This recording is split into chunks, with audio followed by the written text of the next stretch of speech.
Las guerras, tercera parte. Eclesiastés 3:8. Tiempo de amar y tiempo de aborrecer. Tiempo de guerra y tiempo de paz. La humanidad ha atravesado por periodos de paz prolongada y también por periodos de tensión y de guerra prolongados. Esta escritura que acabo de leer en Eclesiastés 3:8 habla de los tiempos de paz y los tiempos de guerra. La paz que ofrecen los hombres, los tratados de paz de los gobiernos, son ficticios, son efímeros, son superficiales, son tratados legalistas, aparentes. La verdadera paz está en el Señor Jesús. El ser humano sin Dios ha vivido, vive y vivirá en guerra, porque no puede haber verdadera paz sin Dios. El problema de las naciones es que han sacado a Dios de la educación escolar, han sacado a Dios de los hogares, de sus corazones, de sus vidas, de sus matrimonios, de la enseñanza cristiana. Mucha gente vive un legalismo religioso, no el verdadero evangelio. Mucha gente son creyentes de boca, pero no de corazón, no en la esencia. Y por eso hay guerras entre los hombres. Vemos ahora la guerra de desinformación que hay aún en el pueblo cristiano. Hay gente muy pasiva, como si no estuviéramos en guerra con las doctrinas. Ahora el ataque de las falsas doctrinas contra la iglesia verdadera, que algunos se han infiltrado a sembrar cizaña con sus doctrinas maliciosas, sus doctrinas diabólicas, y que hacen perder a la gente.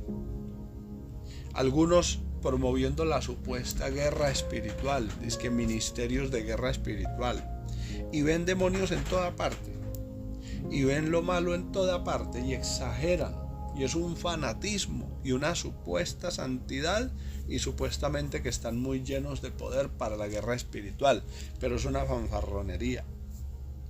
El verdadero creyente no anda mirando que legiones aquí, que este principado, que dice que tiene una batalla espiritual no sé de cuántos días, o dice que alabanza de guerra espiritual. No. El verdadero creyente sabe que tiene un enemigo que es fuerte, pero también sabe que está con el Señor Jesús, que es el Todopoderoso. Nuestra guerra, como dice la Biblia, no es contra carne y sangre, sino contra principados, sí, pero no es con fuerzas humanas. Esta batalla espiritual, esta guerra espiritual, nosotros la libramos es en el nombre del Señor Jesús, con el poder de su Espíritu Santo, con su poderosa palabra, que es más cortante y aguda que espada de doble filo. Nosotros no peleamos con fuerzas humanas. Los cristianos tenemos una guerra, sí, contra el mundo, el diablo y la carne, pero esta guerra no se pelea en terreno humano, sino en terreno espiritual.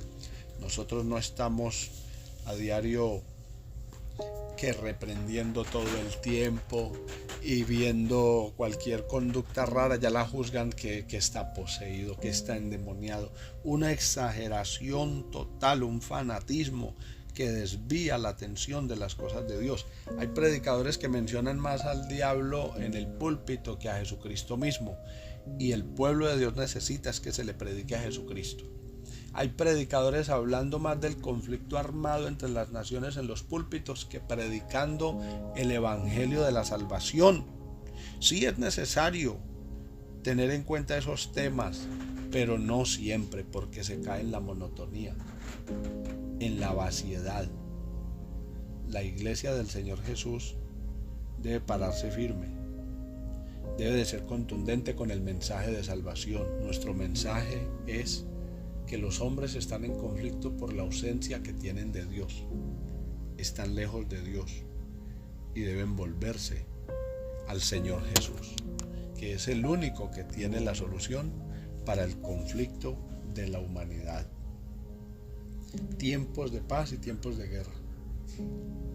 La Iglesia del Señor debemos procurar conciliar la paz los unos con los otros entre los hermanos, procurar estar en paz con el prójimo, como dice el apóstol. En cuanto dependa de ustedes, estén en paz con todos los hombres, no le deban a nadie nada. Quiere decir que nosotros no seamos promotores de guerra, que nosotros no seamos los que esparzamos la disensión, la división, el odio. El racismo es producto de muchas guerras.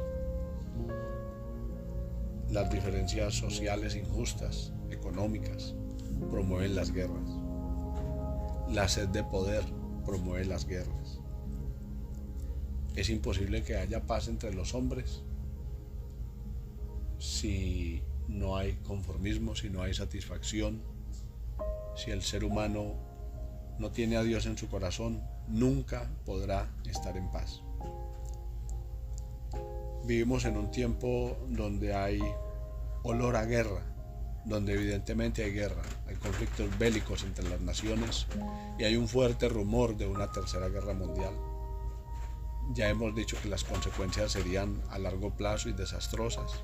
Es inimaginable el poder destructor que dejaría y que produciría una guerra en pleno siglo XXI, como sería la tercera guerra mundial. La Iglesia del Señor debemos orar, debemos interceder por los gobiernos, por las naciones, por los ciudadanos, por aquellos que están sufriendo, víctimas de la guerra, porque en la guerra los que más sufren son los que nada tienen que ver con ella, los que están en medio del conflicto, porque en la mayoría de los casos los que inician la guerra están escondidos, están bien resguardados, solo mirando a través de pantallas y a través de aparatos electrónicos dando las órdenes, pero los que están en el frente de batalla y los que están en medio de las balas cruzadas son los que llevan la peor parte. Mi invitación es a interceder por el mundo, a interceder por la sociedad, por la gente, para que el Señor Jesús tenga misericordia y que los seres humanos, todos sin excepción, vuelvan la mirada al Señor, que creamos en el Señor Jesús, que tengamos en cuenta que Él es el único que nos puede dar la paz que el mundo necesita. Les habló su hermano Jaiber Serna. Que el Señor Jesucristo les bendiga y les pido el favor de difundir estos audios para que muchos más sean alcanzados por el Evangelio de Jesucristo.